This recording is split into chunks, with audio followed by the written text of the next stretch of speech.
Bună! Astăzi vom merge pe vârful Cozia. Aici este releu.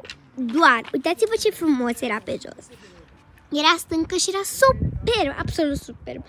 Uitați-vă ce priveliște, cum erau norii și era foarte, foarte, foarte abrupt și foarte, foarte, foarte frumos. Deci este superb, uitați și acea stâncă, wow, deci eu am fost șocată la cât de frumos era. Acolo era steagul României, acolo era cred că era râul lor. Da, aici vă făceam foarte rapid. Deci eu am, nu știu, îmi vrea să în continuu să filmez sau să fac poze sau...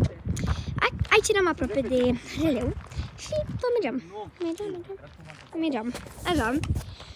Da, e foarte frumos. Da, și cum erau copaci. E un viu de uitat. Vă recomand, dacă sunteți din Vâlcea, să veniți pe vârful Cozia, că e foarte frumos.